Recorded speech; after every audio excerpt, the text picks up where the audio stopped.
दोस्तों नमस्कार, कैसे हैं आप लोग? तो फिर से आज नए टॉपिक्स के साथ आपके सामने हाजिर हुए हैं।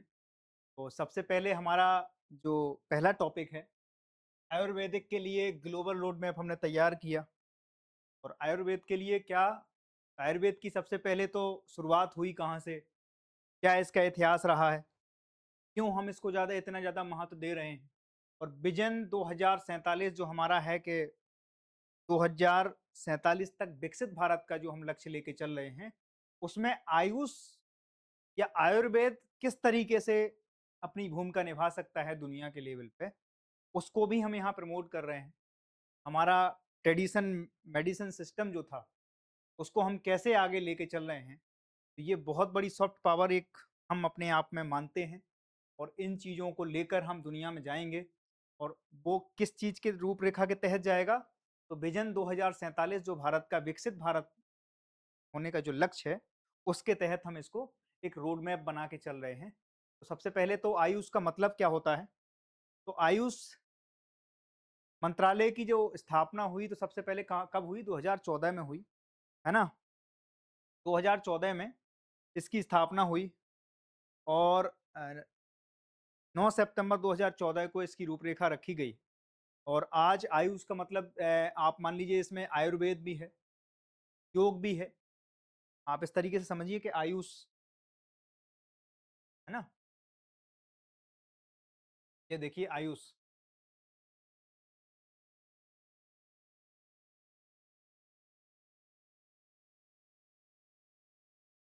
आयुष,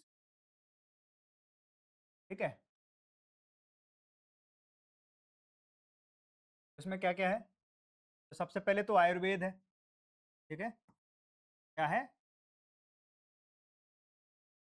आयुर्वेद है। दूसरा क्या है? दूसरा योग है। ये चीज़ तो मैंने बार-बार बताता हूँ, ठीक है? तीसरा क्या है? तो यूनानी है। कहो कि साहब यूनानी क्या है? बताऊँगा मैं, ना? ये क्या है? आयुर्वेद में क्या-क्या है? इ इ इ आयुष में क्या है? आयुष मंत्रालय है भारत में, ध्यान रखना। और उसमें क्या-क्या चीज़ें हम इन्वॉल्व करके रख रहे हैं? आयुर्वेद है, योग है, यूनानी है, तीसरी चीज़ क्या है? सिद्ध और होम्योपैथिक। सिद्ध की बात, हम सिद्धि की बात करते हैं ना? सिद्ध और होम्योपैथिक, ठीक है? इन 5 चीज़ों से मिलकर हमारा क्या बनता है? हम सारी चीज़ें लेके चल रहे हैं। होम्योपैथिक और जो वेस्टर्न मेडिसिन सिस्टम है वो उसको क्या कहते हैं हम? उसको कहते हैं एलोपैथिक। बात समझ में आई? तो ये सारी चीज़ें हम लेके चल रहे हैं, ठीक है? तो आयुष के तहत हम क्या कर रहे हैं? आयुर्वेद का एक हमने रोड मैप तैयार किया, जिसमें क्या हुआ? नीति आयोग ने अपनी रिपोर्ट प्रस्तुत करी, ठीक है? 2 जुलाई 2026 को। उसमें कौन-कौन थे? नीति आयोग के अध्यक्ष थे। नीति आयोग के अध्यक्ष इस समय कौन है? तो अशोक कुमार लाहिड़ी जी हैं। दूसरे आदमी कौन थे? आयुष मंत्रालय के सचिव थे। वो कौन से हैं? वैद राजेश कोटेचा, ठीक है? वो भी इस मीटिंग में थे। और इस पूरी की पूरी रूपरेखा को उन सब लोगों ने 2000 किसके तहत? 2047 का जो हमारा विकसित भारत बनने का जो लक्ष्य है, के तहत, अब चूंकि विकसित भारत तो सब पैमाने देखने पड़ेंगे ना। ये ऐसी तो चीजें है नहीं कि विकसित भारत रातों रात कोई चीज है जो चमत्कार हो जाएगा, नहीं, वो हमें करना है। जो कुछ भी करना है हमें करना है। और कैसे करना है? तो वो एक रोड मैप के थ्रू करना है कि हम अगले 5 साल में क्या करेंगे, उसके बाद अगले 10 साल में क्या करेंगे, अगले 15 साल में क्या करेंगे, अगले 2047 तक हमारे क्या क्या लक्ष्य हैं, हम कितने कदम चलेंगे, हमारी टाइमिंग उन कदमों को चलने की क्या रहेगी। बात समझ में आई? तो इस तरीके से यहाँ पर हम लोगों ने काम किया है, ठीक है? आयुष मंत्रालय के सचिव हमने बताया कौन थे? वैद राजेश कोटेचा जी थे। अशोक कुमार लाहिड़ी जी जो हमारे नीति आयोग के अध्यक्ष हैं, वो इस पूरे रोड मैप में थे। वो विजन क्या था कि विकसित भारत 2047 के विजन के साथ ये पूरा का पूरा कार्यक्रम क्या हुआ है? जुड़ा हुआ है, ठीक है? इसमें हमने 3 पिलरों पे बात करी। देखो, आयुर्वेद को वैश्विक स्तर तक एक विश्वसनीय और सुलभ और एकीकृत स्वच्छ समाधान के रूप में स्थापित करने के लिए हमारा रोड मैप क्या है? सबसे पहले रोड मैप में हमने चीजें डाली, हमारी अवेलेबिलिटी है कि नहीं है। ठीक है, क्या डाला हमने? उपलब्धता। उपलब्धता में क्या क्या है? आयुर्वेद सेवाएं, जो हमारी सर्विसेज हैं आयुर्वेद की, वो क्या हैं? वो लोगों तक पहुंच पा रही हैं कि नहीं पहुंच पा रही हैं? हम दुनिया को, अपने आप को कैसे रिप्रेजेंट करेंगे? अगर हमारे यहाँ आज सबसे ज्यादा एलोपैथी का बोलबाला है, तो उसमें सबसे बड़ी भूमिका क्या है कि अंग्रेजों ने हमारे ऊपर कितने साल राज किया था? कई दशकों तक, एक सदियों तक हमारे ऊपर राज किया गया। और जब आप किसी जगह राज करते हैं, किसी जगह की वो चीजें करते हैं, तो वहाँ की संस्कृति पर, वहाँ की शिक्षा पर, वहाँ की व्यवस्था पर आपका प्रभाव दिख जाता है। ठीक है, तो ये प्रभाव जो हमारे ऊपर एलोपैथी का है, उसमें बहुत बड़ी भूमिका है कि उन लोगों का क्या था, सॉफ्ट पावर हमारे ऊपर। सॉफ्ट पावर क्या, हम पूरे ही उनके अधीन थे। जब अधीनता थी, तो वो जो कहते थे वो हमें करना था। उस हिसाब से उनकी मेडिसिन सिस्टम हमारे ऊपर इम्प्लीमेंट हुए, उस तरीके से उनकी नॉलेज हमारे ऊपर, उनकी शिक्षा, उनका एजुकेशन सिस्टम पूरा हमारे ऊपर इम्प्लीमेंट हुआ, तो हम अपने आप को द्वयम दर्जे का समझने।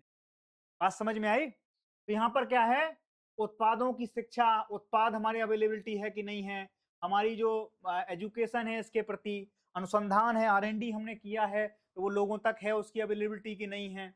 आजकल एलोपैथी क्यों, आजकल जैसे जेनरिक दवाएं हैं हमारे पास, भारत उसका सबसे बड़ा प्रोड्यूसर क्यों है? क्योंकि उसकी अवेलेबिलिटी है, उसके फॉर्मूलाज हैं। हमने इन चीजों पे फॉर्मूलाज बनाए कि नहीं बनाए? क्योंकि दुनिया हमेशा क्या देखेगी? आपके फॉर्मूला देखेगी, आपकी R&D देखेगी, रिसर्च एंड डेवलपमेंट आपने उस क्षेत्र में कितना कर रखा है, आपके क्या रिजल्ट हैं। दुनिया केवल किन चीजों को देखेगी? उन चीजों को। तो आपके पास, और ये आई कहां से? तो दो चीजों में बहुत ज्यादा हमें इसका इतिहास जो है, वो चरक संहिता, जो महर्षि चरक थे, उन्होंने चरक संहिता में इन सब चीजों का विवरण किया कि नीम की पत्ती को आम की पत्ती के साथ मिला के खाओ तो ये हो जाता है। अगर ये सब गोल की पत्ती खाओ तो क्या हो जाता है? पेट साफ हो जाता है। ठीक है, एलोवेरा खाओ तो क्या हो जाता है? एलोवेरा के लड्डू बनाकर खाओ, एलोवेरा को स्किन पे लगाओ तो स्किन पे क्या हो जाएगी? आपकी स्किन में, त्वचा में निखार आने लग जाएगा। ठीक है, तो ये सारी जानकारी हमारे पास कहाँ मिलती है? तो पौराणिक जो हमारे ग्रंथ हैं, जिनमें चरक संहिता है, दूसरी है सुश्रुत संहिता जिसको बोलते हैं, तो ऐतिहासिक रूप से हमारे पास वो जो ग्रंथ हैं वो मौजूद हैं। तो बेस क्या है हमारा? एक तो चरक संहिता और एक सुश्रुत संहिता। ठीक है, उनके आधार पे हमने क्या किया? आयुर्वेद का विस्तार किया। उसको लेकर आज हम 2026 में स्थिति में हैं कि हम दुनिया को वो सारी चीजें क्या कर रहे हैं, उनमें हम रिसर्च डेवलपमेंट किए, उनमें बहुत सी चीजें बनाने के लिए एक मंत्रालय भी, मतलब गवर्नमेंट की सीरियसनेस इस बात से बनती है, उसके लिए एक पूरा का पूरा डेडिकेटेड क्या बनाया? मंत्रालय बना दिया, जिसका नाम क्या है? आयुष मंत्रालय। उसमें क्या क्या चीजें हमने बताई आपको? तो आयुर्वेद है, योग है, यूनानी है, सिद्धि है और होम्योपैथिक। ठीक है, ये सारी चीजें हमने क्या की? उसमें इंक्लूड कर दी। ठीक है, तो इसमें क्या क्या है? तो इसकी सबसे पहले तो अवेलेबिलिटी क्या है? हमारे यहाँ जो शिक्षक हैं आयुर्वेद के, वो अवेलेबल हैं दुनिया भर में कि नहीं? हमारी एजुकेशन सिस्टम पहुंच रहा है कि नहीं पहुंच? हमारे अनुसंधान क्या है इसके प्रति? R&D हमने कितना किया, रिसर्च कितना किया इसके पूरे क्षेत्र में, वो लोगों तक गए हैं कि नहीं गए? तो उनकी अवेलेबिलिटी हमें करानी पड़ेगी, तब जाके हमें क्या मिलेगी? मान्यता मिलेगी। कुशल आयुर्वेद डॉक्टरों, स्वास्थ्य कर्मियों की उपलब्धता को बढ़ाना, उच्च गुणवत्ता वाले आयुर्वेद उत्पादों की वैश्विक आपूर्ति श्रृंखला में सुदृढ़ करना। अब मान लो हमारे पास, कल मैंने आपको GI टैग जिसको मिला था, क्या था वो? सी बकथोन था। अब सी बकथोन कहाँ? लद्दाख के क्षेत्र में पाया जाता है। अब आप ये समझिए कि अगर वो आयुर्वेद में क्या है, उसमें विटामिन सी पाया जाता है, विटामिन सी के बाद क्या पाया जाता है? उसमें ओमेगा 3 भी पाया जाता है। अब ये सारी चीजें हैं, पर दुनिया को आपको बताना पड़ेगा, उसमें R&D करनी पड़ेगी कि साहब हमारे यहाँ ये हर्ब पाई जाती है, ये हमारे यहाँ जड़ी बूटी है, उस जड़ी बूटी का क्या काम है, वो कितने दिन में काम करती है, किन किन चीजों पे वो, उनके साइड इफेक्ट क्या हैं, उसके इफेक्ट क्या हैं, ये सारी चीजें अपन को दुनिया को दिखानी पड़ेंगी। और जब आप इस चीज को दुनिया के सामने प्रूव कर दोगे, तो आपकी एक्सेप्टेबिलिटी बढ़ जाएगी। बात समझ रहे हो? आपको लोग स्वीकार करने लगे। बात समझ रहे हो? आगे वही चीज आएगी, आपकी स्वीकारता। दूसरा पिलर क्या है? स्वीकारता। स्वीकारता कहां से निकलेगी? जब आप यहां खड़े उतर जाएंगे। बात समझ में आ गई आपके? तो जब आप इन चीजों पर, इन पैमानों पर खड़े खड़े उतर जाएंगे, यहां पर अग्नि परीक्षा पास कर लेंगे, आप अपने मन से सोचिए, हमारे पास एक पूरी की पूरी सांस्कृतिक धरोहर है। हम उसके बाद भी दुनिया को ये साबित नहीं कर पाए कि हम इस तरीके से हैं। आप जाइए, मोदी जी अभी गए थे, कहाँ गए थे? हाल ही में इंडोनेशिया में गए थे। वहाँ एक शिव मंदिर है, 1200 साल पुराना शिव मंदिर है। हमारी पहचान है भाई, हमारे आधिपत्य रहे हैं वहाँ तक। तो आप ये सोचिए कि हमारी सांस्कृतिक झलक वहाँ तक दिखती है। शिव मंदिर में क्या-क्या है? विष्णु जी हैं, ब्रह्मा जी हैं, क्या नाम से गणेश जी की मूर्तियाँ हैं और उनकी तो करेंसी पे भी गणेश जी छपे हैं। तो आप ये मान के चलिए, इंडोनेशिया दुनिया का सबसे बड़ा मुस्लिम बाहुल देश है। के बाद भी वहाँ पर क्या है? वहाँ पर इस तरीके से चीज़ें, और हमारी ये धरोहर, ये केवल आप इसको धर्म के एंगल से नहीं जोड़ सकते हो। आप इसको संस्कृति के एंगल से जोड़ते हो, क्योंकि आप इस समय जो है प्रिपरेशन किस चीज़ की कर रहे हो? यूपीएससी की। यूपीएससी कभी भी वो एंगल ही नहीं लेगा। वो आपसे सांस्कृतिक एंगल से पूछना चाहेगा, अच्छा आपके यहाँ अगर लाल किला है, तो उसको क्या धरोहर के एंगल से आप देखोगे? क्या आपकी जो सांस्कृतिक धरोहर उसके एंगल से देखोगे? आप धर्म के एंगल से तो नहीं देखोगे। हमारे यहाँ झंडा फहराया जाता है। हम ये नहीं कह सकते हैं कि क्या है ये, प्रो गवर्नमेंट किस चीज़ की है, राइट विंग है, लेफ्ट विंग है। नहीं, देश की धरोहर, वो हमारी साझा विरासत है। बात समझ में आई? तो यहाँ पर हमको क्या करना है? इन पैमानों पे खरा उतरना है। और जब हम इन पैमानों पे खरे उतर जाते हैं, तब हमारी क्या बढ़ जाती है? एक्सेप्टेबिलिटी बढ़ जाती है, हमारी स्वीकारता बढ़ जाती है। हम किन-किन चीज़ों पर? आर-एन-डी पे खर्चा करेंगे, आर-एन-डी रिसर्च करेंगे, और जब वो चीज़ लेके दुनिया में जाएँगे, तो दुनिया फिर नतमस्तक हो जाएगी कि साहब आपके पास क्या है? तो तुम, आपके पास क्या है? आपके पास तो सर वो वाली जड़ी-बूटियाँ हैं कि जिनको घाव पे लगा दो तो रातों रात आप ठीक हो सकते हैं। हमारे पास हिमालयन क्षेत्र में, ट्रांस हिमालयन क्षेत्र में कई ऐसे हर्ब पाए जाते हैं जो दुनिया में हैं ही नहीं। और दुनिया में क्या हो रहा है, मैं आपको एक अंदर की बात बता सकता हूँ। खैर ये पेपर से इसका कोई लेना-देना नहीं है, लेकिन आपकी समझ के लिए बहुत ज़रूरी है। वहाँ से लोग आते हैं, कहाँ से? वेस्ट से। अब आप सोचिए, कई यूनिवर्सिटियाँ हैं, वो क्या कर रहे हैं? उन्होंने कहा पीएचडी करना है वहाँ। पीएचडी करना है तो क्या है, वो रिसर्च क्षेत्र क्या कर लेते हैं? हिमालयन क्षेत्र। अब वो बने रहते हैं, यहाँ पे पड़े रहते हैं, खा रहे हैं, पी रहे हैं, स्कॉलरशिप पे डले हैं, 6-6 महीना, 1-1 साल तक कहाँ जंगलों में घूम रहे हैं। वहाँ कोई ऐसी चीज़ मिल जाती है, तो वो कहाँ उसके ऊपर रिसर्च पेपर करते हैं। कई उन्होंने आर-एन-डी करी, वहाँ सोचो हमारे देश में आकर वो आर-एन-डी कर हमारी हर्ब्स को क्या कर रहे हैं? पेटेंट करा ले रहे हैं। है ना? इंटेलेक्चुअल प्रॉपर्टी राइट घोषित कर दे रहे हैं वो। चीज़ें हमारे यहाँ हैं, इंटेलेक्चुअल प्रॉपर्टी राइट कहाँ पहुँच गया? वो पहुँच गया साहब स्वीडन में, वो पहुँच गया इंग्लैंड में, वो पहुँच गया फ्रांस में, वो पहुँच गया यूएसए में। क्यों? क्योंकि हम अपने आर-एन-डी, अपनी चीज़ों को पहचान ही नहीं रहे हैं। हम अपने आप को आज भी दोयम दर्जे का समझते हैं, जबकि हमें ऐसा नहीं करना चाहिए। हमें सबसे पहले तो हमारे यहाँ क्या है उसको एक्सप्लोर करो ना। अगर कोई चीज इसमें रखी है, हमारी जो धरोहर है, अगर वो इस तरीके से है, तो उसमें क्या कर सकते हैं हम? उसमें हम क्या करेंगे? रिसर्च कर सकते हैं। मान लो कि चरक संहिता में कोई चीज लिखी है कि नीम की पत्ती की गोली बना के सुबह-सुबह खाने से पेट साफ रहता है, आपको बुखार नहीं आएगा, तो हमें क्या दिक्कत है? हम प्रैक्टिकल करके देख लेते हैं। अगर वो है तो वो दुनिया को बता देंगे कि साहब केवल नीम की गोली बना के खा जाइए। नागदोन के पत्ते से क्या हो जाएगा? फोड़ा मिट जाएगा अगर आपको हो रहा है फुंसी फोड़ा। अच्छा, नागदोन के पेड़ की जो जो वो क्या नाम से वो पत्ती निकलती है, उसको आप कर सकते हैं ना रिसर्च और डेवलपमेंट, इसमें क्या चीज़ें हैं, ये क्या एंटीसेप्टिक का काम करती हैं, इससे क्या इम्यून सिस्टम बढ़ता है, वो सारी चीज़ों पे हमें क्या करने हैं, हमें सबसे पहले रिसर्च और डेवलपमेंट करना है। अनुसंधान और नवाचार को बढ़ावा देना, जो लास्ट है उसको क्या करना, वैज्ञानिक प्रमाण सृजित करना, ये चीज़ दुनिया में जाती है ऑथेंटिफिकेशन। ठीक है? अब क्या है दूसरा पिलर जो इन्होंने बनाया रोड मैप का, वो है एक्सेप्टेबिलिटी। आयुर्वेद को वैश्विक स्वास्थ्य प्रणाली में स्वीकारता और विश्वसनीय बनाना। अब इसका रीजन क्या है कि हम अपने जो पैरामीटर हैं उनको इस तरीके से गढ़ेंगे ताकि दुनिया में उनकी स्वीकारता बढ़ जाए। हमारे पैरामीटर क्या रहेंगे? तो हमारे पैरामीटर उस तरीके से रहेंगे, हमारी जो लैब्स होंगी वो दुनिया की टॉप लैब्स होंगी, जिनमें हम अपनी क्या कर रहे होंगे? आयुर्वेद का अनुसंधान कर रहे होंगे। हम आयुष मंत्रालय के तहत इस सारे के सारे इंफ्रास्ट्रक्चर को क्या कर रहे हैं? अभी रीड कर आर-एन-डी पे पैसा खर्च करके उन चीजों में आगे बढ़ रहे हैं। बात समझ में आई आपके? तो सारी चीजें क्या हैं? सबसे पहले अवेलेबिलिटी, दुनिया में हमारे डॉक्टर्स अवेलेबल हों, हमारे इंफ्रास्ट्रक्चर अवेलेबल हो, हमारे रिसर्च पेपर अवेलेबल हो, हमारी जो सप्लाई चेन है पूरे आयुर्वेद की वो कहां पर हो, दुनिया में उसकी और सुदृढ़ता बढ़े। सबसे पहले हमें अवेलेबिलिटी पे ध्यान देना है रोड मैप के हिसाब से। दूसरी चीज क्या है कि हम अपनी एक्सेप्टेबिलिटी पे भी ध्यान दें कि साहब हम अपने इस स्तर पर काम करें कि थोड़ा सा दुनिया के पैरामीटर को हम मैच करें। बात समझ में आई? तो दो चीजों पे हम काम कर रहे हैं। तीसरा पिलर क्या है कि प्रचार। इसका सबसे पहले क्या है? प्रचार। कहावत है बिजनेस के उसमें कि प्रचार आय का साधन है। लेकिन प्रचार जब तक आपकी सॉफ्ट पावर नहीं बने, आज सोचिए दुनिया में भारत की सॉफ्ट पावर ये है कि हमने पड़ोस को खूब पीटा, लेकिन हम बता नहीं पाए कि साहब हम पीटे।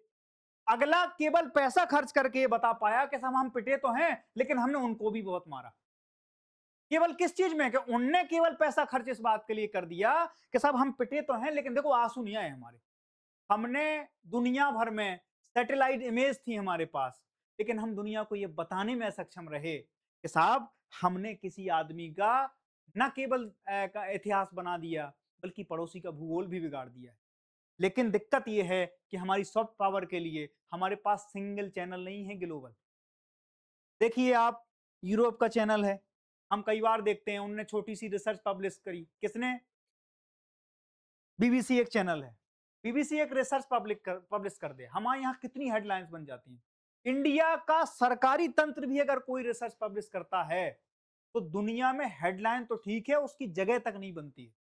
तो ये हमारी सॉफ्ट पावर का अंदाजा आप इस तरीके से लगा सकते हैं। तो गवर्नमेंट इस चीज को लेकर सीरियस है कि साहब हम क्या करेंगे, हम इन चीजों को प्रचार प्रसार भयंकर तरीके से करेंगे। हमारा रोड मैप यही है।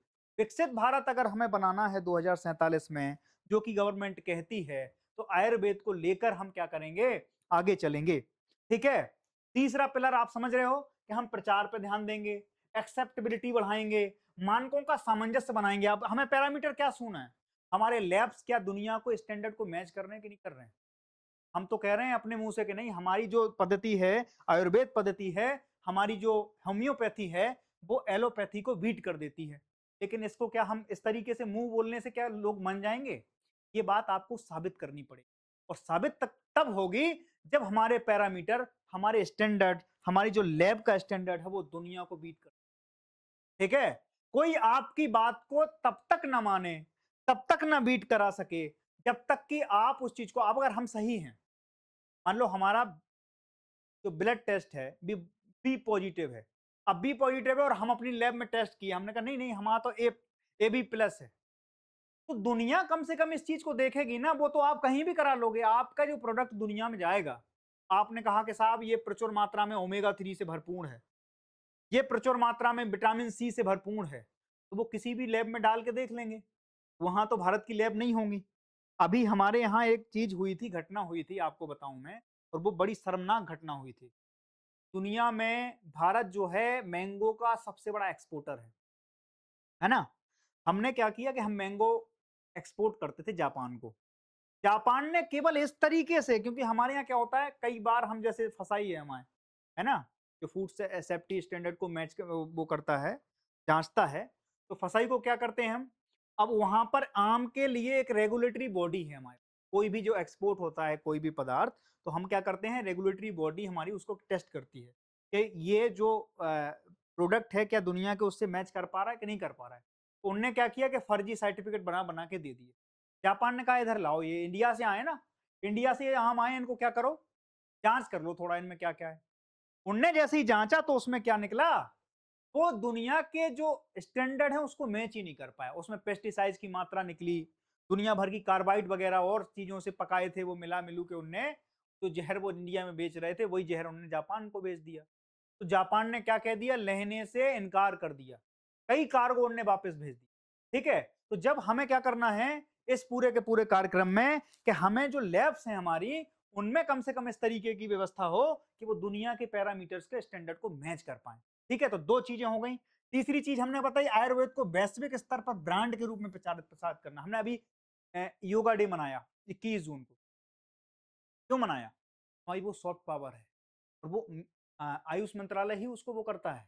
ठीक है। योगा डे जो हम दुनिया में मना रहे हैं, इस बार तो कराची के लोग भी मना रहे थे, तो मुझे बड़ी प्रसन्नता हुई कि कम से कम वो अपनी चीजों को प्रमोट करने की कोशिश कर रहे हैं। अभी हमने उनका पानी रोका तो वो क्या बोले, वो यही बोले कि साहब हम क्या हैं, इंडस वैली सिविलाइजेशन के लोग हैं। तो पहली बार वो कम से कम अपने इतिहास पे आ रहे हैं, नहीं तो अभी तक उनकी जो पहचान थी वो केवल एक चीज पे टिकी हुई थी कि हम भारत विरोधी। ठीक है, तो आप इस चीज को देखिए कि वैश्विक ब्रांडिंग और जन जागरूकता अभियान चलाने के लिए हमें इसमें पैसा खर्च करना है, उसके लिए बजट एलोकेट हुआ है। आयुर्वेद और वेलनेस आधारित मेडिकल टूरिज्म को बढ़ावा देना है कि लोग यहां से वहां तक कैसे जाएं। टूरिज्म को बढ़ावा देने से क्या होगा, हमारी आर्थिक गतिविधियों में और ज्यादा धार आएगी। ठीक है, तो ये सारी चीजें इस पूरी के पूरे टॉपिक का क्या था, लब बोलो आप था। नीति आयोग ने अपना एक विजन प्रस्तुत किया था, किसके साथ, आयुष मंत्रालय के साथ मिलकर। ठीक है, अब देखिए अन्य प्रमुख पहले कौन कौन सी हैं, तो आयुष बीजा और विदेशियों में आयुष केंद्रों का विस्तार। आयुष बीजा भी अब गवर्नमेंट क्या कर रही है, आयुर्वेद को फैलाने के लिए, दुनिया भर में इसकी पहुंच को बढ़ाने के लिए एक टेम्पररी आयुष बीजा का प्रोग्राम लेके आएगी। और उससे क्या होगा, दुनिया भर में आयुष केंद्रों की स्थापना करेंगे, तो उसके लिए लोग इधर से उधर जाएंगे, तो वो क्या करेंगे कि भाई ये आयुष मंत्रालय से या आयुष डिपार्टमेंट से आए हुए लोग हैं, उसकी अथोराइजेशन मिलेगी, तो वो आयुष बीजा का भी एक प्रावधान बना रहे हैं कि हम आपके लिए जन कल्याण के लिए काम करेंगे। क्योंकि जब हम कहते हैं कि वसुधैव कुटुंबकम, तो उनमें ये सारी चीजें आती हैं। ठीक है, उसके लिए हम कई ऑपरेशन लॉन्च करते हैं। आयुर्वेदिक डिजिटल और मिशन और ई प्लेटफॉर्म को विकसित करना। ठीक है, एमएसएमई और स्टार्टअप को प्रोत्साहन मिलेगा इससे। अब कोई नया आदमी है, जैसे अभी मोरिंगा है, मोरिंगा का पाउडर बहुत सेल हो रहा है दुनिया भर में। तो हमने कई लोगों को ऐसे जानते हैं जो हमारे जानने वाले भी हैं, वो क्या कर रहे हैं कि मोरिंगा को सुखाकर उसका पाउडर निकाल रहे हैं और दुनिया भर में क्या कर रहे हैं, एक्सपोर्ट कर रहे हैं। ठीक है, तो वो क्या है, एमएसएमई और स्टार्टअप जो नए नए अभी खुल रहे हैं इंडिया में, उससे क्या है, दुनिया भर में इन प्रोडक्ट की धूम मची हुई है। क्योंकि ये क्या है, ये बहुत नेचुरल तरीके से लोग क्या कर रहे हैं, कंज्यूम कर लेते हैं और उसके कोई ज्यादा साइड इफेक्ट नहीं। लोग कहते हैं ना कि भाई हमारी होम्योपैथी के कोई साइड इफेक्ट नहीं है। अगर मर्ज ठीक हो गया तो ठीक है, नहीं हुआ तो कोई साइड इफेक्ट तो वैसे भी नहीं है। ठीक है, होम्योपैथी की दवाई है। तो होम्योपैथी इसलिए भी थोड़ा सा वो है कि अपन नेचुरल रिसोर्स के माध्यम से अपनी चीजों पर क्या करते हैं, काम कर लेते हैं और अपनी कमियों को दूर कर लेते हैं। ठीक है, सतत और जैव विविधता पर आधारित कच्चे माल की आपूर्ति सुनिश्चित करना। अब ध्यान रखना, कहीं ऐसा ना हो कि चीजों को अत्यधिक हम प्रमोशन के दौरान क्या करें कि संसाधनों का दोहन होने लगे। अब मान लो कोई भी पेड़ ऐसा है, जैसे मैंने कल सी बख्तून का बताया, तो अब वो क्या है कि अब मान लो उतने ही है, तो दुनिया भर में धूम मच गई, तो हम क्या करेंगे कि उनका दोहन करना चालू कर देंगे। कई बार उसकी खेती भी इस तरीके से कि जैसे नील की खेती हुई, तो और कुछ हम कर ही नहीं रहे। तो डिमांड और सप्लाई के चक्कर में कम से कम हम इस तरीके से ना सोचें कि उस चीज पे ज्यादा दबाव पड़ जाए। तो हम क्या किस किस चीज को लेके चल रहे हैं कि जैव विविधता पर आधारित कच्चे माल की आपूर्ति की प्राप्ति हो सके। ठीक है, कि जैव विविधता को भी खतरा ना हो सके। ठीक है, तो ये सारी की सारी चीजें इस टॉपिक में हमने क्या की, डिस्कस की। 2047 तक भारत के आयुर्वेद को लेकर क्या रोड मैप है, नीति आयोग क्या सोचता है और आयुष मंत्रालय इसमें क्या क्या चीजों की पहल कर रहा है, वो सारी की सारी चीजों को हमने क्या किया, इसमें हमने वो देखिए। आप देखिए, आयुर्वेद को वैश्विक मुख्यधारा के स्वास्थ्य तंत्र में एकीकृत कर भारत को आयुर्वेद वेलनेस हब के रूप में स्थापित करना, क्या ये उचित रहेगा, विस्तार से वर्णन कीजिए। इसके ऊपर आपको 500 शब्द लिखने हैं। ठीक है, अब आइए अगले टॉपिक पे। अगला टॉपिक क्या है हमारा, अगला टॉपिक है कि अभी हम लोगों ने यूएपीए के तहत 23 लोगों को क्या किया, इसमें आतंकवादी घोषित किया। अब यूएपीए में अभी बहुत सारे वो हुए थे, संशोधन हुए थे 2019 में, हमने इसमें इस एक्ट में संशोधन किया। सबसे पहले ये 1967 में बना। 1967 के बाद हम वक्त वक्त पे इस पे क्या करते गए, संशोधन करते गए। ठीक है, अनलॉफुल एक्टिविटी प्रिवेंशन एक्ट इसका पूरा नाम है। ठीक है, 32 लोगों को अभी चर्चा में इसलिए है कि 32 लोगों को हमने इसमें आतंकवादी घोषित। 2019 के पहले हम केवल एनटीटी को क्या करते थे, आतंकवादी घोषित करते थे। आपने कहा होगा, आपने देखा होगा कि उन्होंने लश्कर ए तैयबा संगठन को आतंकवादी समूह घोषित। तो समूह को तो हम कर सकते थे, लेकिन मान ली जाए कि कोई इंडिविजुअल व्यक्ति जो है उसके तहत है, तो क्या करेंगे हम। तो साहब इसके लिए भारत में कोई ऐसा प्रावधान नहीं था कि इसको आतंकवादी घोषित करना है। तो फिर इसमें संशोधन किया कब, 2019 में। इसकी सेक्शन 35 के तहत हमने इंडिविजुअल आदमी को भी शेड्यूल 4th में डालकर इसको क्या किया और कड़ा बना दिया। और इसके तहत हम अब इंडिविजुअल आदमी को भी यूएपीए के तहत क्या कर सकते हैं, इसके आतंकवादी घोषित कर सकते हैं। इसकी कुछ मुख्य चीजें देख लेते हैं। यूएपीए क्या है? अनलॉफुल एक्टिविटी प्रिवेंशन एक्ट 1967 में बना। 2012 में इसमें और थोड़ा सा संशोधन हुआ, 2013 में भी इसमें संशोधन हुआ, लेकिन 2019 में इसको बहुत ज्यादा सख्त कर दिया गया। और ये किस लिए काम आता है? तो भारत की आंतरिक सुरक्षा को बनाए रखने में इसकी महत्वपूर्ण भूमिका है। ध्यान रखना, आंतरिक सुरक्षा को बनाए रखने में यूएपीए के तहत हमने क्या किया कि हमारी आंतरिक सुरक्षा कहीं बाधित ना हो जाए, उसको बनाए रखने के लिए यूएपीए जो है वो मेंटेनेंस का काम करता है। ठीक है, इसका उद्देश्य देश की एकता, अखंडता और सुरक्षा को और संप्रभुता को खतरे से बचाए रखने में है। ठीक है, इसकी जो मुख्य भूमिका क्या है, तो देश की एकता, अखंडता, संप्रभुता, है ना, और सुरक्षा को मेंटेन करने में इसकी अद्वितीय भूमिका है इस समय। ठीक है, हम प्रशासन के तौर पे क्या कर रहे हैं, तो इसमें यूपीए के मुख्य उद्देश्य क्या हैं? तो गैर कानूनी गतिविधियों, संगठनों पर रोक लगाना, आतंकवाद के वित्त पोषण और प्रचार पर नियंत्रण लगाना। अभी आपने देखा होगा यहाँ पर गाजियाबाद में एक स्कूल कॉलेज में कुछ टीचर्स मिले थे। तो सोचिए वो क्या प्रोफेशन था उनका, इलाज करते थे, बच्चों को पढ़ाते थे, लेकिन किन चीजों में संलिप्त थे वो? तो वो इन चीजों में संलिप्त थे, गैर कानूनी गतिविधियों में। लोगों को भड़काते थे, लोगों को इस तरीके से वो तैयार करते थे, वहां पर एक तरीके से देश विरोधी गतिविधियों को ज्यादा पोषण मिल रहा था। और ये पहले कैसे होता था? तो पहले गैर सरकारी संगठन जिन्हें बोलते हैं एनजीओ, उनके तहत फंडिंग आती थी, कहां पर? मदरसा वगैरह में और कई जगह पर, जहां से इन सारी चीजों को क्या मिलता था? बल मिलता था। और ये क्या करते थे? देश में कई जगह बम ब्लास्ट करते थे, कई जगह आंतरिक सुरक्षा के लिए बाधा पहुंचाते थे, देश की सुरक्षा में चूक हो, देश हमारा अस्थिर हो, इन चीजों की क्या करते थे? कोशिश करते थे। बात समझ में आई? राष्ट्र की सुरक्षा, अखंडता और संप्रभुता की रक्षा के लिए इस एक्ट को इंट्रोड्यूस किया गया था। भारत की एकता और मित्रता बनाए रखने में इसकी महत्वपूर्ण भूमिका है। अगली चीज पे जब हम आएंगे कि यह सेक्शन 35 2019 में संशोधन किया गया, इसके तहत इसमें केंद्र सरकार के व्यक्तियों को भी फोर्थ शेड्यूल में जोड़ने का अधिकार मिलता है। मतलब अब व्यक्तियों को भी हम क्या कर सकते हैं? आतंकवादी घोषित कर सकते हैं। ठीक है, जिससे उन पर कड़ा से कड़ा एक्शन लिया जा सकता है। ठीक है, और क्या है? किसी व्यक्ति को आतंकवादी घोषित किए जाने पर उसके सभी प्रकार के समर्थन, फंडिंग, प्रचार आदि पर प्रतिबंध हो जाता है। ध्यान रखना, क्या इससे क्या बदल जाता है? अब मान लो कि कोई व्यक्ति है, अगर वो यूएपीए के तहत नहीं है, तो कानून क्या है आपके पास? एक राष्ट्र के तौर पर आप ये तो नहीं कह सकते कि सर हम जन कल्याण के लिए पैसा नहीं आपको लेने देंगे। वो अधिकार सरकार के पास भी नहीं होता है, क्योंकि क्या जवाब देगी सरकार एक राष्ट्र के तौर पर? तो आप जब यूएपीए में आप डाल देते हैं किसी चीज को, तो फिर क्या होगा?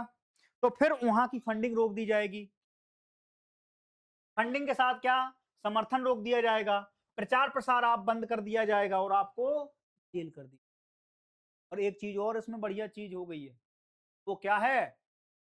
180 दिन तक बिना चार्जशीट के आप रिमांड पर जा सकते हैं। रिमांड पर आपको पता होगा क्या होता है, नहीं पता है तो हम आपको बता देते हैं कि रिमांड पर जो लोग जाते हैं ना, आगे से गीली और पीछे से पीली हो जाता है, इतनी पिलाई होती है उसके अंदर। और उसके साथ क्या हो जाता है, वो फिर अपने कदमों पर नहीं चलता है, उसको फिर सपोर्ट सिस्टम की जरूरत पड़ जाती है। ठीक है, तो कभी भी जब आप सोचें कि हमारे देश की सेनाएं इतने सॉफ्ट तरीके से कैसे रहती हैं, उसके पीछे की कठोरता भी याद रखना। कभी भी देश के प्रति इस तरीके की चीजें जेहन में तक मत लाना, क्योंकि अगर कभी किसी दिन रिमांड पे आ गए आप, तो फिर आप जीवन में उन चीजों को याद कर रहे होंगे जो आपको याद आ भी नहीं रही होंगी। बात समझ में आ गई आपके? इसीलिए ध्यान रखना कि इसमें 180 दिन तक हिरासत का प्रावधान है बिना चार्जशीट के। कोई पूछने वाला नहीं है कि आपके फंडामेंटल राइट कहाँ हैं, right to freedom, right to expression, article 19 कहाँ है? कोई पूछने वाला नहीं है इस धरती पे, क्योंकि इन्हें ये सारी शक्तियां कहाँ से मिल रही हैं? तो इन्हें यूएपीए से सारी शक्तियां मिल जाती हैं। वहां आपकी सुरक्षा आपकी नाक के दायरे से आगे नहीं है। Your freedom is up to tip of your nose. अगर इससे आगे आप जाते हैं तो आप कानून के दायरे में हैं, और जब आप कानून के दायरे में हैं तो वहां पर आपके फंडामेंटल राइट की कोई वकालत करने वाला वकील भी नहीं। बात समझ में आ गई? तो यहाँ पर 23 नए व्यक्तियों को यूएपीए के फोर्थ शेड्यूल में आतंकवादी के रूप में नामित किया गया है। 180 दिन तक हमने बताया कि जांच में बिना चार्जशीट के आपका मरम्मत कार्य चालू रहेगा, है ना। गवर्नमेंट फिर एक बोर्ड लगाती है, कार्य प्रगति पर है, रुकावट के लिए मुझे खेद है। इसीलिए घर वालों को क्या किया जाता है, 180 दिन तक कोई उनकी लोकेशन नहीं दी जाती है, कौन लेके गया, कौन सी वर्दी में था, कोई नहीं आएगा। आपसे खाली पूछा जाएगा, अच्छा आप ही हैं, क्या मिस्टर एक्स आप ही हैं? बोले जी, आइए थोड़ा सा आपसे कुछ जांच करनी है। फिर जब 180 81वें दिन, और 180 का मतलब ये तो ऑफिशियल है कि आप ले जाओ तब है, वहां पता भी नहीं चलता कि 180 दिन कब हो गए, कई कई साल गुजर जाते हैं दोस्त। इसीलिए इन सारी चीजों में कभी संलिप्तता मत बढ़ाना अपनी। यह कानून आतंकवाद से संबंधित गतिविधियों को रोकने, निवारण और दंडित करने का ये बनाया गया है। आप सोचिए इसकी मुख्य एजेंसी क्या है, तो इसकी मुख्य एजेंसी है एनआईए, नेशनल इन्वेस्टिगेशन एजेंसी। ठीक है, एनआईए इस समय सबसे ज्यादा प्रोएक्टिव रोल में है। देश में लोग कहते हैं कि रॉ से ज्यादा आगे निकल गए हैं भाई साहब, इतने आगे निकल गए हैं कि कनाडा, यूएसए सोचो, यूएसए में जाके अभी एक अननोन मैन चल रहा है पड़ोस में, कभी 2 मार देता है, कभी 10 मार देता है, उसमें किसकी भूमिका समझ में आती है आपको? हाँ, मैं धुरंधर देख के नहीं आया था, ध्यान रखना, ये मत कहना कि सर धुरंधर देख के आए थे। मैं धुरंधर देख के नहीं आया, मैं इनकी भूमिका बता रहा हूँ, क्योंकि मैं फिल्मों पे भरोसा नहीं रखता हूँ। धुरंधर 2025-26 में आई है, ये लोग बहुत पहले से हैं, ये लोग बहुत पहले से कांड कर रहे हैं वहां पर, ठीक है। तो इसलिए इज्जत करिए इन लोगों की। तो इसकी मुख्य एजेंसी कौन सी है? नेशनल इन्वेस्टिगेशन एजेंसी, यूएपीए मामलों को ज्यादातर देखती है, ठीक है। तो ये चीजें थी इस पूरे के पूरे जो हमारा वो था 1967 में ये बनाया गया अधिनियम। 12, 13, 19 में इसमें कुछ संशोधन किए गए, 19 में तो बहुत ज्यादा संशोधन कर दिए गए, और 19 में इतने ज्यादा संशोधन किए गए कि पूरे के पूरे पार्लियामेंट में हाय अल्लाह तौबा मचा रहा, लेकिन गवर्नमेंट ने एक नहीं सुना। बोले राष्ट्रीय सुरक्षा के साथ कोई समझौता नहीं होगा, मोटा भाई तो फिर ऐसे ही चलते ही है, जान दे दूंगा मैं, ठीक है। तो वो वाली चीज है। अब इससे क्या होगा, इससे दो चीजें और हो जाएंगी, ध्यान रखना। इससे दो चीजें ये हो जाएंगी कि गवर्नमेंट को ये राइट मिल जाता है, इसका मिसयूज होने का बहुत, एक स्टेट के तौर पर अगर सरकार चाहे, एक स्टेट चाहे कि हमें अपनी आवाजों को बुलंद करना है या बंद करना है, जो आवाजें सरकार के खिलाफ जा रही हैं अगर उनको बंद करना है, तो उसकी हानि क्या है कि इसको फिर इसका मिसयूज होने का चांस बहुत ज्यादा है। अच्छा, सरकार एक बड़े स्तर पर, जैसे इमरजेंसी का दौर इस देश ने देखा, अगर इमरजेंसी के दौर के तहत अगर ये सोचो कानून इस तरीके का होता, तो आप क्या कर सकते थे? आप कानूनी तरीके से पूरी आवाजें बंद कर सकते थे। तो ये खतरा जो विशेषज्ञ मानते हैं कि इसमें जो है आंतरिक सुरक्षा की आपकी जिम्मेवारी है, ठीक है, लेकिन आपने इसको इतनी ताकत दे रखी है कि आप जो नॉर्मल आवाजें हैं, अगर सरकार मिसयूज करने पर उतर आई, का हमें कोई विकल्प समझ नहीं आता, कोई दूरदर्शिता समझ में नहीं आती, इसलिए इसकी ये खामियां भी हैं। बात समझ में आ गई? ठीक है। आतंकवाद के खिलाफ भारत की स्पष्ट नीति है शून्य सहिष्णुता और कठोर कार्रवाई, है ना। अब तो हमने वो भी बना दिया है नया नियम, वो कहते हैं ये भारत की घोषित नीति, तुम गोली मारोगे हम गोला मारेंगे, ठीक है। ये क्या है, भारत की घोषित नीति है, ये मैं नहीं कह रहा हूं, ये भारत के प्रधानमंत्री साहब बोलते हैं, ठीक है। तो मुझे इसमें लपेटे में न लिया जाए प्लीज। अब आइए तीसरी चीज पर। तीसरी चीज हमारे पास है आजकल कि डेयरी क्षेत्र पर हीट स्टेट का क्या प्रभाव है ना। अभी जो इतनी ज्यादा तापमान बढ़ा हुआ है, तो इसका हमारे जो गौवंश हैं, जो हमारा डेयरी सेक्टर है, पर क्या प्रभाव पड़ रहा है, उसके बारे में हम क्या कर रहे हैं, उसके बारे में आपको जानकारी दे रहे हैं। सरकार का ऐसा मानना है कि आर्द्रता और प्लस नमी जो है, और उसके साथ जो गर्मी है, दोनों चीजें मिल जाती हैं, तो इसमें क्या हो गया, इसमें दूध का उत्पादन घट जाता है। ठीक है, अब वो घटता कैसे है? तो मैं आपको एक छोटी सी बात बताता हूँ, साइंस का एक नियम है। जब हमारी बॉडी जो है, हमारी बॉडी का टेम्परेचर हमेशा एक जैसा लगभग रहता है। अगर सर्दी है तो बॉडी हमेशा क्या करती है, हमारी ऊर्जा को गर्मी में कन्वर्ट करने में क्या करती है, सहायता करती है। और अगर गर्मी है तो फिर क्या करती है कि पसीना निकाल के बॉडी को मेंटेन भी करती है। तो यही चीज इन पे भी लागू होती है। इन पे क्या होता है कि जैसे ही हीट स्ट्रोक वगैरह बढ़ने लगता है, तो वो जो ऊर्जा है, जो भैंस जो या गाय जो है, जो गौवंश हमारे हैं, वो जो फीडिंग कर रहे हैं, जो खाना खा रहे हैं, खाना खाने में जो ऊर्जा उत्पन्न होती है, वो ऊर्जा को फिर दूध उत्पादन में नहीं लगाते हैं।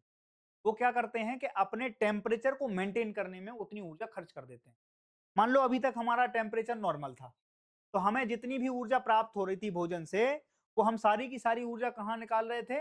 वो हम सीधी की सीधी कहाँ दे देते थे? दूध उत्पादन में दे देते। अब मान लो हमारे पास हमने 100 कैलोरी की ऊर्जा उत्पन्न, मतलब 100 कैलोरी का भोजन किया, उससे जो ऊर्जा उत्पन्न हुई, हमने उसमें 80 कैलोरी किस चीज में लगा दी?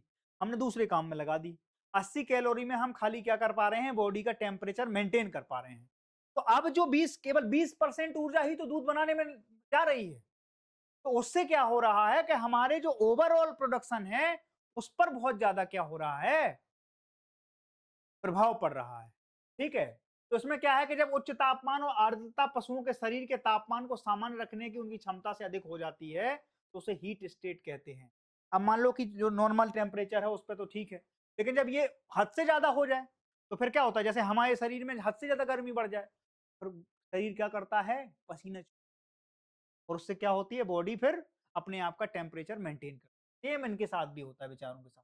हीट स्टेट के मुख्य कारण है तापमान 38 डिग्री से अधिक हो जाए, सापेक्ष आर्द्रता जो है 70% से भी अधिक हो जाए। अब सोचिए, एक तो आप वैसे ही गर्मी है, ऊपर से आर्द्रता और बढ़ जाए। जैसे सबसे ज्यादा गर्मी कब महसूस होती है? एक दिन मैं दिल्ली का टेम्परेचर देख रहा था, टेम्परेचर 40-41 ही था, लेकिन लोगों को 52-53 डिग्री सेल्सियस तक महसूस हुआ। ये अखबार की हेडलाइन है, मेरी नहीं है। ठीक है, अब वो क्यों हुआ? क्योंकि वो जो आर्द्रता के साथ जो क्या नाम से वो हीट जो लगती है, वो ज्यादा महसूस होती है। आपने तभी देखा होगा, आप मई की गर्मी झेल जाते हैं, लेकिन आपको जुलाई अगस्त में जो गर्मी लगती है वो बहुत ज्यादा लगती है। क्यों? और आपके यहाँ पंखा चले, कूलर चले, एसी चले, पता चला ऊपर से पंखा चल रहा है, कूलर चल रहा है, एसी चल रही है, और पता चला कि पसीना अलग आ रहा है। तो वो क्या होता है? आर्द्रता जो है उसमें मिक्स होती है पूरे के पूरे उसमें ना। और खराब वेंटिलेशन, छाया की कमी, जलवायु परिवर्तन से हीट हीट वेव की आवृत्ति में वृद्धि। अब हीट वेव क्या हो रहा है? बढ़ रहा है। आवृत्ति क्यों बढ़ रही? जलवायु परिवर्तन हो रहा है। अब जब जलवायु परिवर्तन बार बार हो रहा है, तो उसमें क्या हो रहा है कि टेम्परेचर इंक्रीज हो रहा है। तो टेम्परेचर जब इंक्रीज हो रहा है, तो उसमें क्या हो रहा है कि अभी मान लो अगर इन्हें 38% नॉर्मल टेम्परेचर था या 35% नॉर्मल टेम्परेचर था, अब इन्हें 40 महसूस हो, 50 महसूस हो रहा है। जब 50 डिग्री तक टेम्परेचर महसूस होगा, फिर ये अपनी ऊर्जा कहाँ लगाएंगे? अपनी बॉडी को ठंडा करने। और उससे जो ओवरऑल प्रोडक्शन है हमारा, वो घट जाएगा। वो सारा का सारा यही दिखाया गया है कि डेयरी सेक्टर पे इसका क्या है, कई रिपोर्ट्स पब्लिक हुई, वो मैं आपको बताऊंगा अभी। ठीक है, तो सारी चीजों पर चर्चा होंगी। ठीक है, तो ओवरऑल आप चीजें समझ गए पहले, तो इसके बैकग्राउंड क्या है, हम क्यों उस चीज को लेके आए हैं। तो अभी एक रिपोर्ट है, और वो किसकी रिपोर्ट है? तो सीईई एम की रिपोर्ट है। वो ये कहते हैं कि 2050 तक हमारा जो ओवरऑल प्रोडक्शन है उत्तरी भारत का, उसमें कितने? 15,000 करोड़ का नुकसान होने वाला है। 1.5 करोड़ टन दूध जो है, वो 2050 तक क्या होगा? कमी आ जाएगी उसमें। कितने करोड़ टन? 1.5 करोड़ टन। 2030 तक ये 50 लाख टन तक इसका वो है कि ये डिक्रीज हो जाएगा हमारा जो ओवरऑल प्रोडक्शन है। अब इसके लिए क्या करें? अब मान लो हम जर्सी गाय लाते हैं, कहाँ से लाते हैं? हमने इंपोर्ट करी बाहर से। जर्सी गाय का कलर कैसा होता है? ज्यादातर चिटक रंग उनके होते हैं, काली होती हैं। जैसे हमारे यहाँ भैंस है, भैंस क्या होती है? काली होती है। अब भैंस काली होती है तो क्या करती है? ज्यादा विकिरण होंगे, ज्यादा ऑब्जर्वेशन होगा काय का? हीट का। क्यों? क्योंकि हमेशा काली चीजें जो हैं, या जो ज्यादा चटक रंग वाली चीजें हैं। गर्मियों में हम क्या पहनते हैं? सफेद कपड़े ज्यादा पहनते हैं, लाइट कपड़े ज्यादा पहनते हैं। क्यों पहनते हैं? ताकि रिफ्लेक्शन बना रहे। किसका?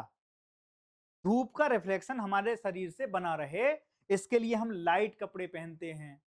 हम सफेद शर्ट ज्यादा यूज करते हैं। ठीक है, जैसे आप गल्फ में चले जाओ, हमेशा आपको दिखेंगे वो लोग सफेद कपड़े पहने हुए। तो ये ट्रेडिशन क्यों वहां फॉलो किया जाता है? क्योंकि सफेद कपड़े हमेशा क्या करते हैं? रिफ्लेक्ट करते हैं। और जो डार्क कपड़े होते हैं वो क्या करते हैं? अवशोषित कर लेते हैं उस चीज को, तो वो क्या करते हैं? हटा देते हैं। तो सेम चीज इनके साथ हो रही है। आप इन्हें देखो, ये डार्क है ना, अब डार्क पे जैसे ही सूरज की रोशनी पड़ेगी तो ये क्या कर लेंगे? उनके जो विकिरण आ रहे हैं उनको क्या कर लेगा? अवशोषित कर लेगा। आप सोचो कि एक तो आप 40 डिग्री सेल्सियस टेम्परेचर, ऊपर से ये इनका कलर ब्लैक, तो ये क्या कर रहे हैं? और ज्यादा ऑब्जर्व कर रहे हैं उस चीज को। अब जैसे ही इनने अवशोषित किया विकिरण को, तो इनका टेम्परेचर और बढ़ जाएगा। और बढ़ जाएगा तो फिर और दिक्कतें होंगी। अब इसमें क्या हो सकता है? हमारी जो देसी नस्लें, देसी नस्लें हैं, ये देखो देसी नस्ल, व्हाइट आइट हमारी जो गाय वगैरह होती हैं, जो गौवंश हमारे यहाँ हैं, आपने कभी देसी गायों को देखा होगा, उनका बहुत लाइट कलर वगैरह रहता है। वो अपने, आप देखो भौगोलिक स्थिति के हिसाब से चीजें रहती। अब जो जर्सी गाय है, या वहाँ के भैंसा देख लो आप अमेरिका में, जो उनकी सिटियों में पाए जाते हैं, जहाँ मक्का का बहुत बड़ा लैंड है, वहाँ पर आपने देखी होंगी जर्सी गायों की बहुत बड़े-बड़े जर्सी गायें होती हैं। उनमें कई सौ लीटर दूध निकलता है। क्यों निकल आता है? क्योंकि वो ठंडे प्रदेश है। तो वहाँ पर उस तरीके की भौगोलिक स्थितियाँ हैं, तो उस हिसाब से वहाँ गौवंश का या जो जो उत्पादन क्षमता है वो बढ़ जाती है। हमारे यहाँ वैसी चीज़ें नहीं हैं। और भारत दुनिया में सबसे ज़्यादा मिल्क प्रोड्यूस करने वाला देश है। हम एक्सपोर्ट तक करते हैं मिल्क का। और हमने अभी क्या किया? अपने डेयरी सेक्टर के लिए पूरी दुनिया से लड़ाई मोल ली है। अमेरिका मर गया ये कहते-कहते कि हमें डेयरी सेक्टर में एंट्री दो, डेयरी सेक्टर में एंट्री दो। लेकिन डेयरी सेक्टर हमारा इतना सेंसिटिव सेक्टर है कि हम चाहे साहब सेंसन लगवा सकते हैं अपने ऊपर, लेकिन हम क्या, हम आपको एक्सेस नहीं दे सकते उसको। क्योंकि ये केवल हमारी हेल्थ से जुड़ा हुआ विषय नहीं है, ये हमारी संस्कृति से जुड़ा हुआ विषय है, ये हमारे आध्यात्म से जुड़ा हुआ विषय है। अब वहाँ पे क्या कह रहे थे कि साहब हमारी चीज़, हमारे प्रोडक्शन, हमारे मिल्क को इंडिया में जगह दे दो, ट्रम्प साहब का यही तो कहना था। हम दे देते, क्या दिक्कत थी? लेकिन दिक्कत ये थी कि वहाँ पर जो गाय भैंसों का जो प्रोडक्शन है, उसको बढ़ाने के लिए हम क्या कर रहे थे? हम कुछ ऐसी चीज़ों का मिश्रण उन्हें खिलाते हैं वहाँ के हिसाब से, जो भारत में चीज़ें एक्सेप्ट नहीं की जाती। क्योंकि हम अपनी पूजा के लिए भी उसी दूध का उपयोग करते हैं, हम चरणामृत बनाने के लिए उसी दूध का उपयोग करते हैं, तो हम इस चीज़ को एक्सेप्ट नहीं कर सकते। बात समझ में आई? तो दूध और डेयरी सेक्टर हमारे यहाँ बहुत सेंसिटिव चीज़ का मुद्दा है। समझ में आई? और डेयरी सेक्टर में सबसे ज़्यादा भूमिका, अभी सहकारिता मंत्रालय की एक रिपोर्ट पढ़ेंगे हम। इसके तो मंत्रालय जो है वो अमित शाह जी के पास है। और वो क्यों लिया गया? क्योंकि गुजरात के किसान जो हैं, उस पूरे के पूरे इकोसिस्टम से जुड़े हुए हैं। ठीक है? तो वो मंत्रालय उन्होंने अपने पास ही रखा है। ठीक है? कोऑपरेटिव सोसाइटियाँ, कोऑपरेटिव मंत्री, है ना? वो सारे के सारे उस चीज़ों में हम अभी देखेंगे, थोड़ी देर में ही देखेंगे। ठीक है? और उन लोगों ने अभी जो उनका 5वीं वार्षिक वो थी, उसमें उन्होंने 2 ही चीज़ों पे ज़्यादातर फ़ोकस किया। एक तो एग्रीकल्चर पे किया और दूसरा डेयरी सेक्टर पे किया। तो डेयरी सेक्टर पे इस बार क्वेश्चन बनने की ज़्यादातर संभावना है। गर्मी में भैंसों पर ज़्यादा असर होता है। देखो मैं अभी बता रहा था क्यों होता है, मैंने उसके पीछे की साइंस बताई आपको। ठीक है? भैंसों के शरीर गहरे रंग के होते हैं, जो ज़्यादा गर्मी सोखता है और हीट डिसिपेंशन जो है वो कम होता है। और गंभीर मामलों में 20 से 30% तक की गिरावट है दूध में। अत्यधिक हीट स्टेट की स्थिति में दूध उत्पादन कितना गिर जाता है? 20 से 30% प्रोडक्शन गिर जाता है। और मैं वही बता रहा हूँ। एक रिपोर्ट तो ये भी कह रही है हमारे सामने कि वर्तमान में हीट संबंधी तनाव के कारण भारत का लगभग 32 लाख टन दूध का नुकसान हो रहा है। ठीक है? और ये बढ़ने की कितनी संभावना है? मैंने बताई 1.5 करोड़ टन। ठीक है? और 32 लाख टन में ही हमें कितना नुकसान हो रहा है? हमें हो रहा है लगभग 2600 करोड़ रुपए का नुकसान। और अगर 1.5 करोड़ टन ये अगर मामला पहुंच गया नुकसान का, तो हमें इसके बारे में कुछ ना करना पड़ेगा। इसीलिए गवर्नमेंट क्या कर रही है? ये सारे की सारी चीजें चला रही है। बहुत सी चीजें चला रही है। हमारे क्षेत्रीय गौवंश की रक्षा के लिए कई मिशन चलाए जा रहे हैं। ठीक है? अब सोचिए, council of energy environment and water की रिपोर्ट के अनुसार 5 दशकों में जलवायु परिवर्तन के कारण कितना दूध घट जाएगा, तो दूध के प्रोडक्शन में जो कमी आएगी वो 25% तक आ जाएगी 5 दशक, और सदी के अंत तक जाते जाते ये कमी कितनी हो जाएगी, 45% तक जा सकती है। आप सोचिए कितनी सेंसिटिव इंफॉर्मेशन आपको बता रहा हूं। ठीक है, आप सोचो 45 पर सदी के अंत तक जनसंख्या बढ़ रही होगी, और हमारा दूध का प्रोडक्शन क्या हो रहा होगा, हमारे दूध के प्रोडक्शन में लगभग 45% तक की कमी आ रही होगी। तो हमें उसको देखते हुए अभी से चीजों को क्या करना पड़ेगा, काम करना पड़ेगा। बात समझ में आ गई? तो ये सारी चीजें थी। अब दूध की मात्रा को गुणवत्ता में कमी आ जाती है, बीमारियों के प्रति संवेदनशीलता बढ़ जाती है, इम्यून सिस्टम कमजोर हो जाता है हीट वेव बढ़ने से, प्रजनन क्षमता में भी कमी आ जाती है। सोचो गर्भ धारण करने की क्षमता खत्म हो जाती है। क्यों? क्योंकि आप कई चीजें ऐसी होती हैं कि हर चीज का एक टेम्परेचर मेंटेन है, उससे ज्यादा टेम्परेचर पे अगर चीजें रखोगे तो या तो वो चीजें खराब हो जाएंगी, या उन्हें मेंटेन करने में अतिरिक्त ऊर्जा हमें दोहन करनी पड़ेगी।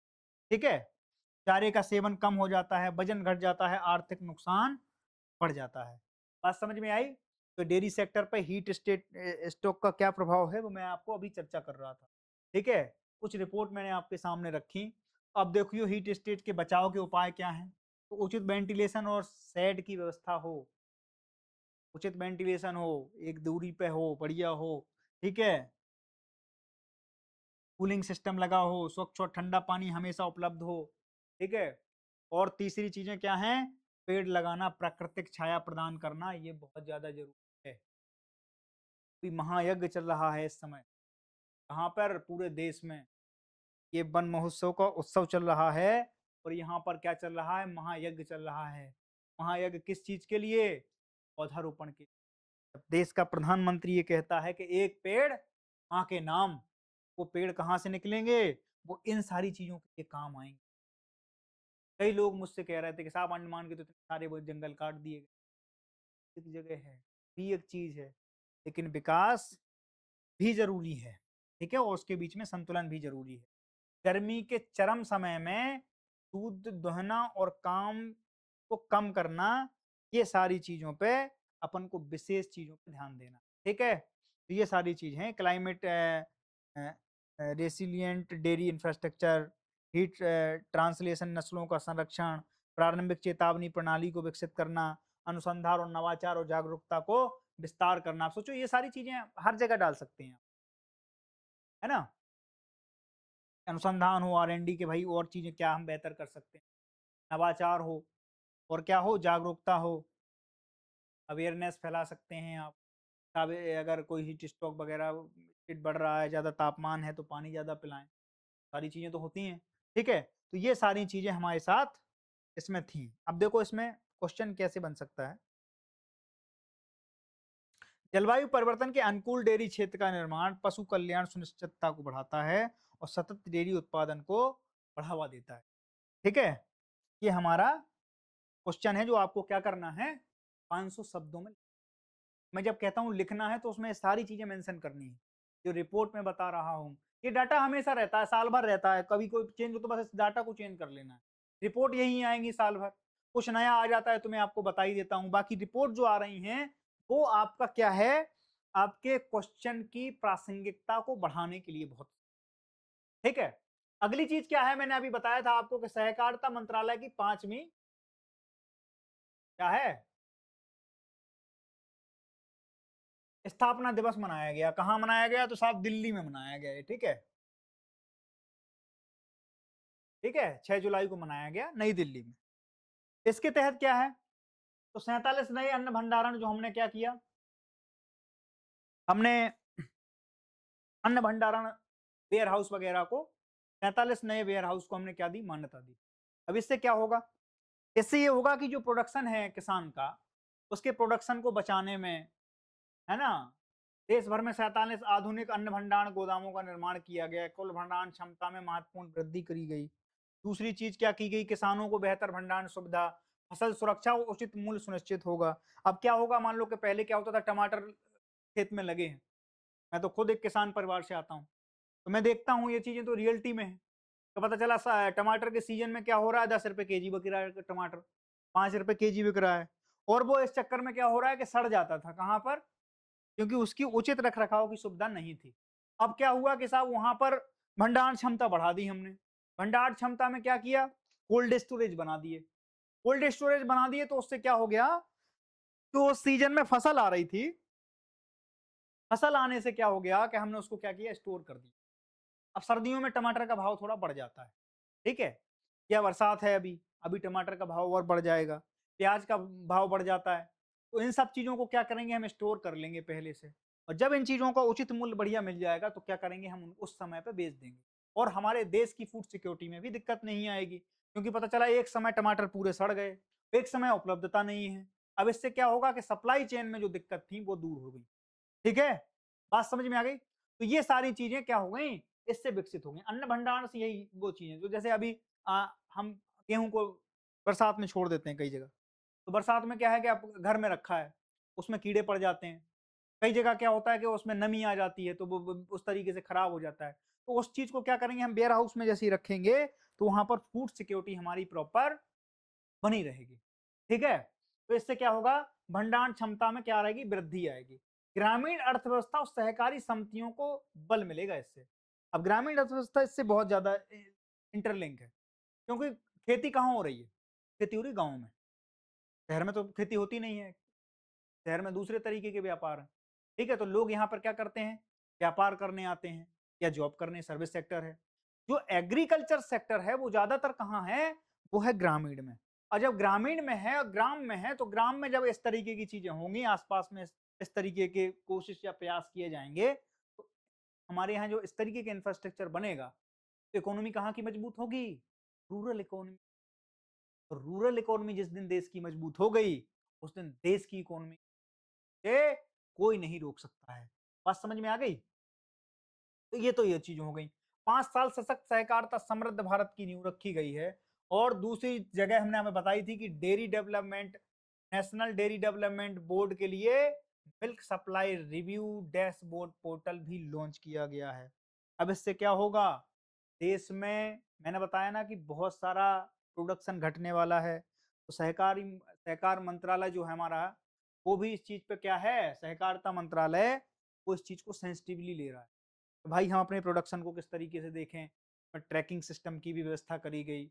हम उसको रेगुलेट कर सकते हैं, जिससे क्या है, दूध खराब नहीं हो। दूध की इतनी दिक्कत है कि ये इतना सेंसिटिव होता है कि अगर इसको आधा घंटे भी आपने धूप में रख दिया, आधा घंटे, अच्छी धूप है, तो ये क्या हो जाता है, फट जाता है। ठीक है? तो इस चीज़ को क्या किया, हमने कोल्ड स्टोरेज वगैरह भी बनाए। दूध आपूर्ति के रियल टाइम निगरानी विश्लेषण के लिए डिजिटल प्लेटफ़ॉर्म भी तैयार किया। सहकारी दुग्ध संचों और डेयरी संगठनों को डेटा आधारित निर्णय लेने में सुविधा होगी।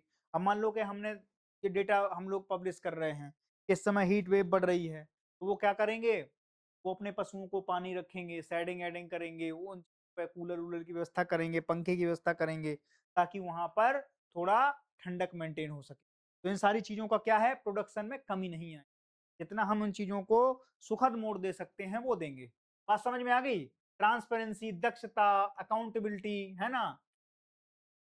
एफिशिएंसी, दुग्ध उत्पादन, संग्रहण और आपूर्ति श्रृंखला को और अधिक सुदृढ़ करने का काम करेंगे। दोनों जगह हम यही कर रहे हैं।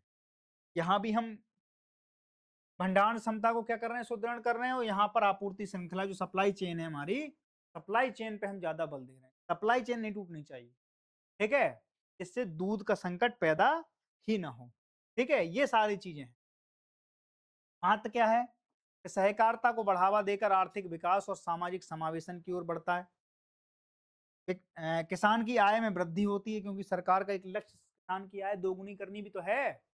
दोगुनी करने के लिए सारी चीजें अल्टरनेट हैं।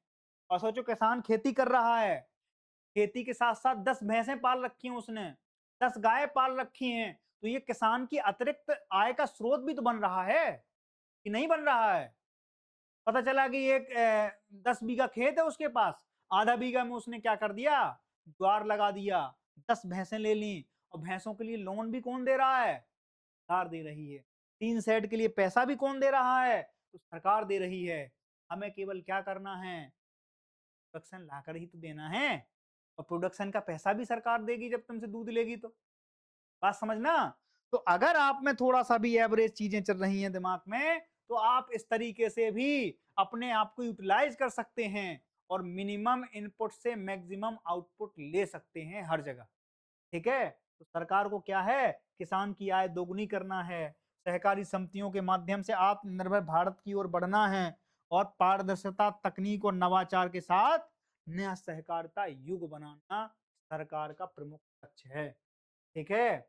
इसके लिए बेहतर भंडारण अवसंरचना, कृषि और डेयरी क्षेत्र को मजबूत करना, सहकारिता के माध्यम से रोजगार और उद्यमिता को बढ़ाना, आर्थिक विकास में सतत योगदान की आवश्यकता पर बल देना, ये सारी की सारी चीजें गवर्नमेंट का लक्ष्य है। ठीक है। सहकारिता मंत्रालय किस तरीके से किसानों की आय दोगुनी करने में सहायक हो सकता है, इसके ऊपर आपको क्या करना है, 500 शब्द लिखने हैं दोस्त। ठीक है। आखिरी चैप्टर, आज का आखिरी चैप्टर इस तरीके से है कि अग्निवीरों की जो रिटेंशन दर है उनमें बढ़ाने की मांग करी गई। ठीक है। सबसे पहले तो अग्निवीर हैं क्या, कब ये योजना आई, ये योजना लाने का लक्ष्य क्या था, है ना। तो इस योजना को लाने में मुख्य भूमिका जो थी, हमारे देश के जो सीडीएस साहब थे उन्होंने बड़ी भूमिका रखी थी इसकी। एक अग्निपथ ऐसी योजना लॉन्च करते हैं कि जिसमें हमारे जो बिल्कुल यंग जो हमारा टैलेंट होगा, यंग हमारे पास जो सैनिक होंगे वो आ जाएंगे। इससे क्या है, इससे फौज की इफिशियंसी बढ़ जाएगी, दक्षता बढ़ जाएगी, मूवमेंट करने में आसानी हो जाएगी। फौज को ये लगता है कि जितना यंग लड़का फौज में होगा और जितने कम समय के लिए होगा, समय मतलब ऐसा है कि अब 40 साल तक कोई चीज है तो 40 साल तक क्यों इस तरीके से रखा जाए। और दूसरी चीज, एक अतिरिक्त व्यय का बोझ भी पड़ता है, पेंशन अगर दे रहे हैं तो वो भी एक उनका था। तो इसमें क्या है कि इसमें जैसे ही कोई योजना का जो बैच है उसमें 25% को क्या किया जाएगा, उसमें रिटेन कर लिया जाएगा। जो बढ़िया लड़के होंगे वो छांट कर क्या किया जाएगा, उन्हें परमानेंट दे दी जाएगी। 75% को क्या किया जाएगा कि भाई हम आपको 4 साल आपको नौकरी दिए, नौकरी देने के बाद एक आपको क्या किया जाएगा, आपको एक लमसम अमाउंट देकर आपको विदा कर दिया जाए। ठीक है। 4 वर्ष के बाद सम्मान पूर्वक विदाई और सेवानिधि पैकेज के तहत जिसमें 11-12 लाख रुपए आपको पैसा भी दिया जाएगा, है ना। 4 साल की सेवा के बाद 75% लोगों को विदा कर दिया जाएगा। अब वो लोग कहाँ जाएंगे, तो वो लोग बैरियर सेक्टर में हमारे यहाँ चले जाएंगे। जैसे अर्धसैनिक वालों ने कहा कि साहब हम ले लेंगे बहुत सारे लोग, इतने परसेंट लोग हमें चाहिए। कई कम हमारी एमएनसी कंपनी है ना, कई रत्ना महारत्ना, है ना, वो कंपनियां हैं, वो कहने की इनको भाई यंग लड़का निकला है। सोचिए कि अगर 18 साल में किसी की ज्वाइनिंग हो रही है तो इसकी एज क्या रखी गई थी, ये 2022 में लॉन्च किया गया था ये कॉन्सेप्ट, और इसकी एज रखी गई थी 17.5 साल से 21 साल के बीच। तो जो कितना यंग आदमी आएगा, वो लड़का जो अभी 17.5 साल का है, फुल मेच्योर भी नहीं हुआ, सोचो वो जाके अग्निवीर बन गया। अग्निवीर बन गया, इसमें जो सेना का भर्ती होगा, सैनिक भर्ती होगा, उसको क्या नाम दिया, अग्निवीर। बस पूरी की पूरी concept को क्या नाम दिया था, अग्निपथ योजना। ठीक है। अग्निपथ योजना और सेवानिधि पैकेज क्या है इसमें, जो 4 साल पूरे कर लेंगे उनको जब वहां से वो मतलब विदाई दी जाएगी, तो उसमें कुछ पैसा ऐसा इकट्ठा करके 11-12 लाख रुपए की जो बची है, वो अग्नि का नाम से वो सेवानिधि पैकेज के नाम से उन्होंने घोषित किया कि ये सेवानिधि पैकेज हो, और फिर वो और कहीं भी जा सकता है, मतलब वो आजाद है, वो बंद के नहीं रहेगा। ठीक है। तो ये सारी चीजें, वैसे कितना रहता है, 35 साल में जनरली रिटायरमेंट हो जाता है।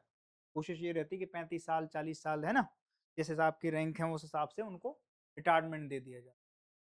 ये बेसिक जो पहले प्रैक्टिस थी सेना में वो थी, लेकिन जब से अग्निवीर आई है, तो अग्निवीर का अब जो पहला बैच है वो कब रिटायर होने वाला है। ठीक है। तो उसको फिर से क्या है, एक मांग उठी है कि साहब इसको भी गवर्नमेंट को पत्र लिखा गया कि इसको रिटेन का नाम से इसकी बढ़ा दी जाए, रिटेंशन दर जो है इसको और बढ़ा दिया जाए। आप 25% की कह रहे हैं कि 25% रिटेंशन देंगे, इसको 50 कर दो, 75 कर दो, 25% ही जो बेले लड़के हैं उनको आप जाके रिटायरमेंट दे दीजिए, बाकी 75% या 50% लोगों को इसमें रख लीजिएगा। ठीक है। तो ये अभी एक वो उसी लिए ये है, चर्चा में है। 2022 को एक अग्निपथ योजना जो है 14 जून को लागू हुई। द्वितीय तिमाही पहली भर्ती जो थी वो 2023 में हुई, बैच जो ट्रेनिंग पे गया। जो 2023 में गया तो वो कब होगा रिटायर्ड? वो रिटायर्ड हो रहा है 27 में, 26-27 में लगभग। ठीक है, तो अब जब 27 में रिटायर्ड होगा तो रिटायरमेंट के बाद तो नहीं इस चीज के ऊपर बातचीत करी जाएगी, तो रिटायरमेंट के पहले ही बातचीत करी। ठीक है, तो उसके लिए एक पत्र लिखा गया है। 2027 में पहली बैच का कार्यकाल पूरा होगा। रिटेंशन पर निर्णय अपेक्षित है। ठीक है, अब गवर्नमेंट इस पर क्या निर्णय देगी वो तो गवर्नमेंट बताएगी। सेनाओं की मांग रिटेंशन दर बढ़ाने के कारण प्रशिक्षण पर उच्च निवेश। एक अग्निवीर पर 20 से 25 लाख तक का प्रशिक्षण खर्च आता है। ठीक है, अनुभव और कौशल। 4 साल में अग्निवीरों को ऑपरेशन अनुभव, तकनीक, दक्षता और अनुशासन मिलता है। मानव संसाधन स्थिरता। बार बार भर्ती और प्रशिक्षण की आवश्यकता कम होती है। युद्ध की तैयारियां और यूनिट की निरंतरता के लिए अनुभवी कर्मियों की आवश्यकता होती है। एक्सपीरियंस होल्डर नहीं होंगे ये लोग। तो 4 साल के लिए गए थे, वो क्या नहीं होंगे? वो एक्सपीरियंस होल्डर नहीं होंगे। तो ऐसा है कि मांग की जो मुख्य वे है कि भाई इनको और थोड़ा-सा समय दो, और उसमें कई चीज़ों पे विचार चल रहा है। कुछ लोग कह रहे हैं कि इन्हें वैसी ही तरीके से 50% लोगों को रिटेंशन कर दीजिए, 25 की जगह 75% लोगों को रिटेंशन दे दीजिए। कुछ लोगों कह रहे हैं कि 4 साल से ये पूरा का पूरा टेन्योर 10 साल बढ़ा दीजिए। ठीक है, तो अलग-अलग तरीके के चीज़ें अलग-अलग तरीके से प्रस्तुत की जा रही हैं। अब सरकार इस पे क्या है, वो फाइनल डिसीजन सरकार का है। ठीक है? प्रदर्शन आवश्यकता आधारित लचीला रिटेंशन मॉडल है। ठीक है, कुशलता आधारित विशिष्ट भूमिकाओं का समायोजन है। सेवा विस्तार का विकल्प प्रदान करना है। सारी चीजें समझ रहे हो आप? सशक्त, सक्षम और आधुनिक भारत की सेनाएं युवा शक्ति अनुभव के सही संतुलन से ही भविष्य की चुनौतियों का सामना करेंगी। ठीक है, सशक्त, सक्षम, आधुनिक भारत की सेनाएं युवा शक्ति और अनुभव के सही संतुलन से ही भविष्य की चुनौतियों का सामना करेंगे। गवर्नमेंट का मानना यह था कि 25% लोगों को हम एक्सपीरियंस होल्डर बना देंगे, 75% इनके साथ लगा देंगे। तो अब जो 25% लोग हैं वो तो वैसे ही सेना है ना। 75% जो हम कम कर रहे हैं वो केवल इसलिए कर रहे हैं कि भाई जो नए लड़के आएंगे उनको बंदूक बंदूक चला के और बिल्कुल युवा बना के उन चीजों में देख लिया जाएगा, उनके मतलब उनके अम्ब्रेला के नीचे इन बच्चों को ट्रेंड किया जाए। ठीक है, तो गवर्नमेंट का अपना तर्क है, लोगों का अपना तर्क है। अब देखना है कि इस पे गवर्नमेंट वो निर्णय क्या लेगी। इसकी चुनौतियां क्या हैं? योजना की मूल भावना और युवा अवसर संतुलन है। रक्षा बजट पर दीर्घकालिक वित्तीय प्रभाव है। सेना निवृत्ति एवं पदोन्नति पर अवसंरचना पर असर है। भविष्य की भर्ती आवश्यकताओं को पर प्रभाव भी पड़ सकता है इसका। तो ये सारे के सारे इस पर क्या हैं? ये सारी चुनौतियां भी तो हैं। ठीक है, तो ये सारी चीजें हमने आज इसके माध्यम से देखी हैं। ठीक है, आज का जो हमारा टॉपिक था वो आपके सामने हमने सारी चीजों को देख लिया। एक तो हमने आयुर्वेद के लिए देखा, दूसरा हमने क्या देखा, यूएपीए के बारे में देखा, तीसरा हमने डेयरी सेक्टर के बारे में समझा, यही स्टेट स्टेट का क्या प्रभाव है। तीसरा हमने सहकारी मंत्रालय के बारे में देखा कि उनके क्या क्या विजन है, और पांचवा हमने क्या देखा, तो ये हमने अग्निवीर योजना के बारे में समझा। ठीक है, ये था हमारा आज का टॉपिक। अब कल फिर मिलते हैं इसी समय।